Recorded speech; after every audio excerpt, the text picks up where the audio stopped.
ಒಂದು ರೆವಿನ್ಯೂ ಬರೋ ಅಂತ ಜಾಗವನ್ನ ನೀವು ಒಡೆಯೋದಕ್ಕೆ ನಿಮಗೆ ಯಾರು ಅನುಮತಿ ಕೊಟ್ರು? ಒಡೆಯೋದಕ್ಕೆ ನಿಮಗೆ ಯಾರು ಅನುಮತಿ ಕೊಟ್ರು?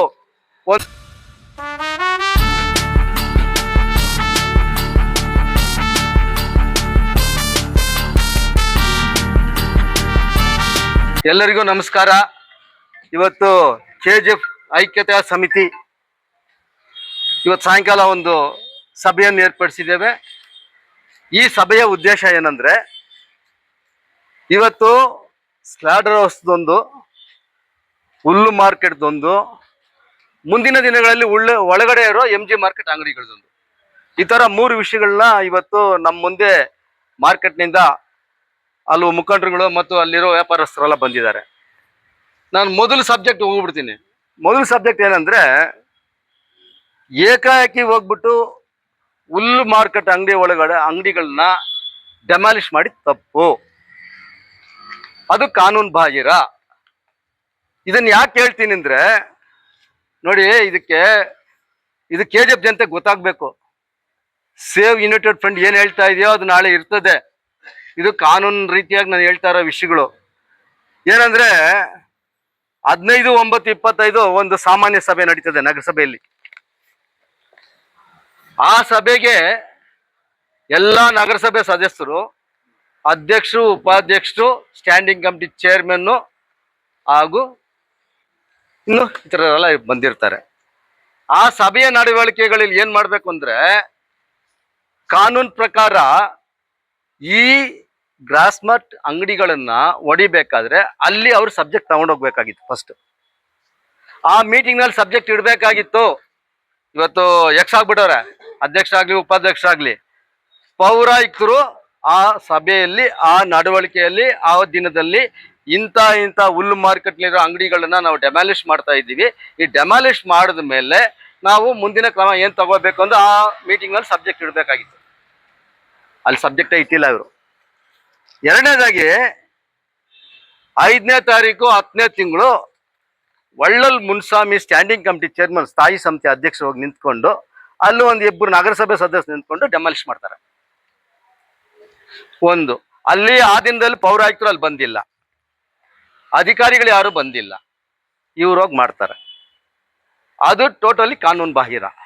ಎರಡನೇದೇನಂದ್ರೆ, 25/10/25 ಲಾಸ್ಟ್ ಮೀಟಿಂಗ್, ಕೊನೆಯ ಸಭೆ. ಈ ಕೊನೆಯ ಸಭೆಯಲ್ಲಿ ಕೂಡ ಇದನ್ನು ತಗೊಂಡು ಬಂದಿಲ್ಲ. ಯಾವುದು ಹುಲ್ಲು ಮಾರ್ಕೆಟ್ ಅಂಗಡಿಗಳನ್ನ ನಾವು ಡೆಮಾಲಿಷ್ ಮಾಡ್ತೀವಿ ಅಂತ. ಮುನ್ಸಿಪಲ್ ಆಕ್ಟ್ ಪ್ರಕಾರ ಏನ್ ಹೇಳ್ತದಂದ್ರೆ, ನೀವು 15ನೇ ತಾರೀಕು 9ನೇ ತಿಂಗಳು 25ನೇ ವರ್ಷದಲ್ಲಿ ಸಭೆ ನಡೆಸಿದ್ರಲ್ಲ, ಆವಾಗ ಹುಲ್ಲು ಮಾರ್ಕೆಟ್ ಅಂಗಡಿಗಳನ್ನ ಹೊಡಿಬೇಕಾಗಿದೆ ಅಂತ ಕೌನ್ಸಿಲಿಗೆ ಅನುಮತಿಗೆ ನೀವು ಆ ದಿನ ಬಂದು ಅವ್ರಿಗೆ ಅಜೆಂಡಾ ಕೊಡ್ಬೇಕಾಗಿತ್ತು. ನೀವು ಕೊಡ್ಲಿಲ್ಲ. ಆ ಅಜೆಂಡಾ ಕೊಟ್ಮೇಲೆ 25ನೇ ತಾರೀಕು ಲಾಸ್ಟ್ ಮೀಟಿಂಗ್ ಮಾಡ್ತೀರಲ್ಲ, ಆ ಸಭೆಯಲ್ಲಿ ಇದನ್ನ ತೀರ್ಮಾನವನ್ನು ಮಾಡಬೇಕಾಗಿತ್ತು. ಇವು ಎರಡಕ್ಕೂ ಸೆಂಟರ್ ನಲ್ಲಿ ನೀವೇನ್ ಮಾಡ್ತೀರಿ, 5ನೇ ತಾರೀಕು 10ನೇ ತಿಂಗಳು ಹೋಗ್ಬಿಟ್ಟು ಡೆಮಾಲಿಷ್ ಮಾಡ್ತೀರಿ. ಆದ್ರಿಂದ ಟೋಟಲಿ ಇದು ಬಂದು ಕಾನೂನು ಬಾಹಿರವಾಗಿ ನಡೆದಿರೋ ಸಂಗತಿ. ಆದ್ರಿಂದ ಇದ್ರ ಮೇಲೆ ಕಾನೂನು ಪ್ರಕಾರ ನಡವಳಿಕೆ ಯಾವ ರೀತಿ ತಗೋಬೇಕಂದ್ರೆ ಅದನ್ನೇ ಮುಂದಕ್ಕೆ ಬರ್ತೀನಿ. ಈಗ ಅಲ್ಲಿ ಇದ್ದ ಅಂಗಡಿಗಳನ್ನ ಡೆಮಾಲಿಷ್ ಮಾಡ್ಬೇಕಾದ್ರೆ ಒಂದು ಸರ್ವಾನುಮತದಿಂದ ತೀರ್ಮಾನ ತಗೋಬೇಕಾಗಿತ್ತು. ಆ ತೀರ್ಮಾನ ಯಾರೇ ಅಲ್ಲಿ ಮಾರ್ಕೆಟ್ನಲ್ಲಿರೋ ಅಂಗಡಿಯವರಿಗೆ ಪ್ರತಿಯೊಬ್ಬರಿಗೂ ನೋಟಿಸ್ ಜಾರಿ ಮಾಡಬೇಕಾಗಿತ್ತು. ಸತತವಾಗಿ 3 ನೋಟಿಸ್ ಜಾರಿ ಮಾಡಬೇಕು. 7/3/21 7 ದಿನಕ್ಕೆ ಒಂದೊಂದು ನೋಟಿಸ್ ಜಾರಿ ಮಾಡಬೇಕಾಗಿತ್ತು. ಅದನ್ನ ನೀವು ಮಾಡಲಿಲ್ಲ.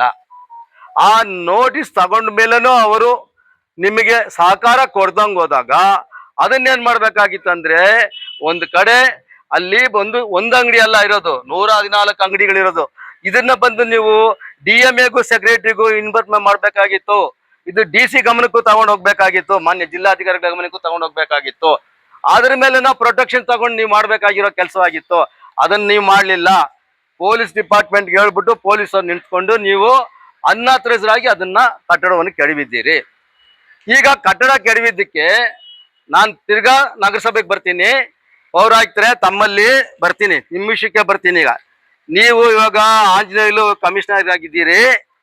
ನಿಮ್ಮ ಅವಧಿನಲ್ಲೇ 2 ಸಭೆ ನಡೆದಿದೆ, 15/1/25. ಈ ಎರಡು ಸಭೆಯಲ್ಲಿ ನೀವು ಇದನ್ನ ಕಾನೂನು ರೀತಿ ಉಲ್ಲಂಘನೆ ಮಾಡಿದ್ದೀರಿ. ಈಗ ನೀವು ಇಲ್ಲಿ KGF ನಲ್ಲಿ ಮಾತಾಡ್ತಾ ಇರೋದು ಏನಂದ್ರೆ 50 ಕೋಟಿ ರೂಪಾಯಿಗಳನ್ನ ಬ್ಯಾಂಕ್ ನಲ್ಲಿ ಸಾಲ ಪಡೆಯೋದಕ್ಕಾಗಿ ಇದನ್ನ ಇವರು ಹೊಡೆದ್ರು ಅನ್ನೋದು ಇವತ್ತು ಇಡೀ KGF ನಲ್ಲಿ ಮಾತಾಡ್ತಾ ಇರೋ ವಿಷಯ. ನಮ್ಮ ಗಮನಕ್ಕೂ ಬಂದಿದೆ, ಈ ತರ 50 ಕೋಟಿ ರೂಪಾಯಿ ಸಾಲ ಕೇಳಿದ್ದಾರೆ. ಸರಿ, 50 ಕೋಟಿ ಸಾಲ. ಇದುವರೆಗೂ ನಗರಸಭೆ ಹಿಸ್ಟ್ರಿನಲ್ಲಿ ಸಾಲ ಅನ್ನೋ ಪದಾನೇ ಇಲ್ಲ. ನಾನು 2 ವರ್ಷ ಅಧ್ಯಕ್ಷನಾಗಿದ್ದೆ, 2 ಸಾರಿ ಕೌನ್ಸಿಲರ್ ಆಗಿದೆ, 15ರಿಂದ 20 ವರ್ಷ ನಗರಸಭೆ ಕಾನೂನುಗಳನ್ನ ಅರ್ತ್ಕೊಂಡು ತಮ್ಮಲ್ಲಿ ಮಾತಾಡ್ತಾ ಇದ್ರಿ. ರೆವಿನ್ಯೂ ಇಲ್ಲದ ಮೇಲೆ ನೀನ್ ಸಾಲ ತಗೊಂಡು ಅವ್ರನ್ನ ಕೆಡಬಿಟ್ಟು ಆ ಕಟ್ಟಡಗಳನ್ನ ಸಾಲದಲ್ಲಿ ಅಲ್ಲಿ ಕಾಂಪ್ಲೆಕ್ಸ್ ಕಟ್ಬೇಕಾಗಿರೋ ಅವಶ್ಯಕತೆ ಏನು ಇರಲಿಲ್ಲ. ನಾನು ಯಾಕೆಂದ್ರೆ ಇದು ಇನ್ನೊಂದ್ಸಾರಿ ನಮ್ಮ ಸನ್ಮಾನ್ಯ ನಮ್ಮ MLA ಶಾಸಕರು ರೂಪಕ್ನವ್ರಿಗೆ ಒಂದು ಮನವಿ ಮಾಡ್ಕೊಳ್ತೀನಿ.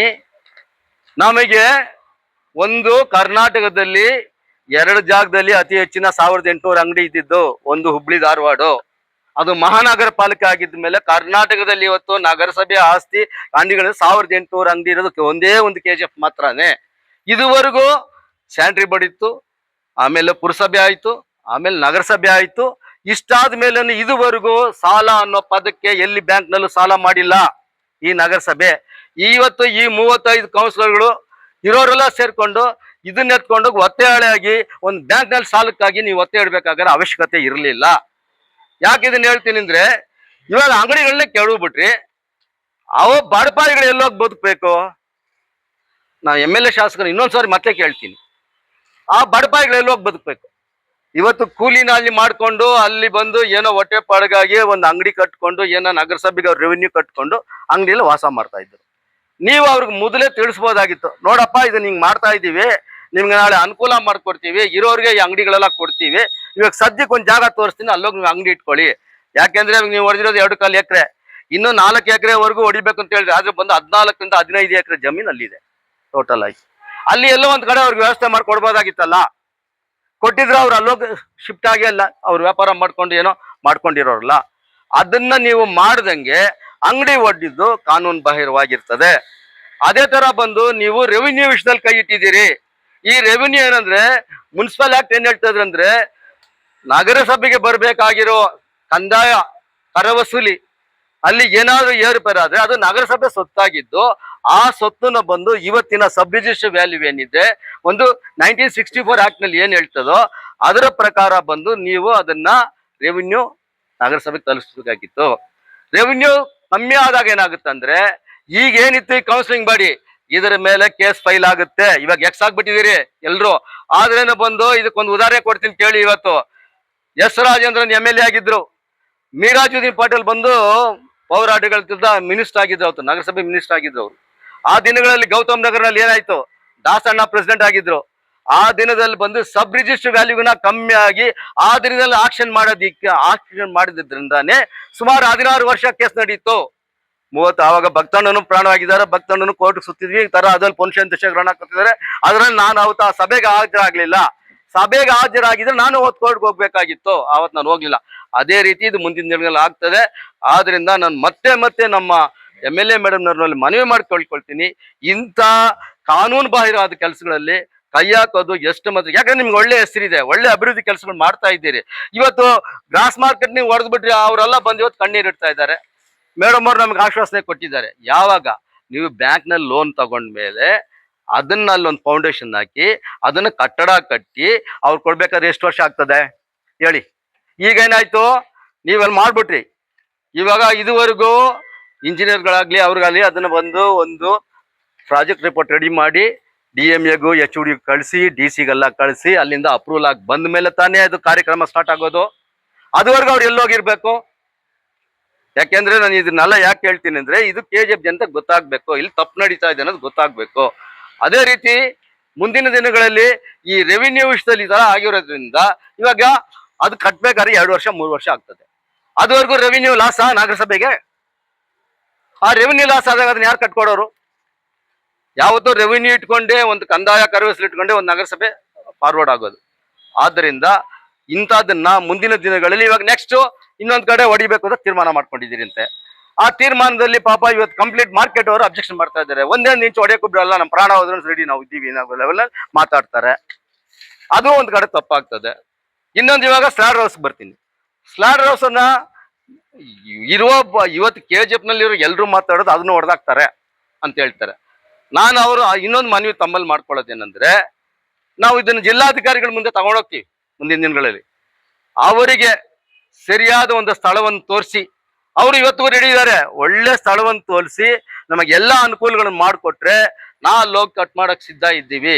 ಅಲ್ಲೇ ಒಂದು ಕಸಾಯಿಖಾನೆ ಮಾಡಿಕೊಟ್ರೆ ನಾವು ಅದರಲ್ಲಿ ಭಾಗಿಯಾಗ್ತೀವಿ, ಅಲ್ಲಿ ಕೆಲಸ ಮಾಡ್ತೀವಿ ಅನ್ನೋದ್ರಲ್ಲ ಅವರು ಸಿದ್ಧರಾಗಿದ್ದಾರೆ. ಆದ್ರಿಂದ ಆ ಕೆಲಸವನ್ನು ಮಾಡಿ ಅವ್ರಿಗೆ ಒಳ್ಳೆ ಜಾಗದ ಒಂದು ಕೊಟ್ಬಿಡಿ, ಆಮೇಲೆ ಅವರನ್ನ ಖಾಲಿ ಮಾಡಿ ಅಲ್ಗೋಗಿ ಅಂತೇಳಿ. ಮುಂದಿನ ದಿನಗಳಲ್ಲಿ ಈ MG ಮಾರ್ಕೆಟ್ ಕತೆ ಇತಿಹಾಸ ತಗೊಂಡೋದ್ರೆ ಎಲ್ಲೆಲ್ಲಿಗೋ ಹೋಗುತ್ತೆ. ದಯವಿಟ್ಟು ಆದವ್ರಿಗೂ ಇದನ್ನ ಕೈ ಬಿಟ್ಬಿಟ್ಟು ಆ ಮಾರ್ಕೆಟ್ನಾಗ 10,000 ಜನ ಏನ್ ಇವತ್ತು ವ್ಯಾಪಾರಸ್ಥರು ಅವ್ರ ಕುಟುಂಬಗಳು ಚೆನ್ನಾಗಿ ಬದುಕಬೇಕು, ಅವರೆಲ್ಲ ಚೆನ್ನಾಗಿರ್ಬೇಕು ಅಂತ ಹೇಳಿ ನೀವು ಅವ್ರ ಜೊತೆಯಲ್ಲಿ ಕೈ ಜೋಡಿಸಿ ಕೆಲಸ ಮಾಡೋದನ್ನ ಕಲೀರಿ. ಪೌರಾಯುಕ್ತರೆ, ನಿಮ್ಗೆ ಇನ್ನೊಂದು ಮಾತು ಹೇಳ್ತೀನಿ ಕೇಳಿ. ನೀವು ಆಫೀಸ್ನಲ್ಲಿ ಕೂತ್ಕೊಂಡ್ಬಿಟ್ಟು ಅದು ಹಂಗೆ ಇದು ಹಿಂಗೆ ಅನ್ನೋದಲ್ಲ. ನೀವು ಕಾನೂನು ಬಾಹಿರವಾಗಿ ಕೆಲಸ ಮಾಡಿದಿರಿ. ಇದರಲ್ಲಿ ನೀವು ಅವತ್ತು ಹೋಗಲ್ಲಿ ನಿಂತಿದ್ರಿ ಗ್ರಾಸ್ ಮಾರ್ಕೆಟ್ನಲ್ಲಿ, ಯಾವ ಕಾನೂನು ಅಡಿಯಲ್ಲಿ ಹೋಗಿ ನಿಂತ್ಕೊಂಡ್ರಿ ನೀವು ಅಲ್ಲಿ ಹೇಳಿ? ಒಂದು ನಗರಸಭೆಯಲ್ಲಿ ರಿಸರ್ವೇಶನ್ ಪಾಸ್ ಮಾಡಿದ್ರಾ? ಇಲ್ಲ 35 ಕೌನ್ಸಿಲರ್ ಹತ್ರ ನೀವು ತೀರ್ಮಾನ ತಗೊಂಡ್ರ? ಏನು ಇಲ್ವಲ್ಲ. ಆದ್ರಿಂದ ಇದು ಮುಂದಿನ ದಿನಗಳಲ್ಲಿ ತುಂಬಾ ಕಠಿಣವಾಗಿರುತ್ತೆ. ಕಾನೂನು ವಿರುದ್ಧವಾಗಿ ಹೋಗಿದ್ರೆ ಇದನ್ನ ಮುಂದಿನ ದಿನಗಳಲ್ಲಿ ಯಾರು ಏನಾಗ್ತಾರೆ ಅಂತ ನಾವ್ ಇವಾಗ ಬಾಯಿ ಬಿಟ್ಟು ಹೇಳಕ್ ಆಗುದಿಲ್ಲ. ಮುಂದಿನ ದಿನಗಳಲ್ಲಿ ನೀವೇ ಅನುಭವಿಸ್ತೀರಿ ಇದನ್ನ ಅಂತೇಳಿ ನಾನು ಒಂದು ದೊಡ್ಡ ಮಾರ್ಕ್ಸ್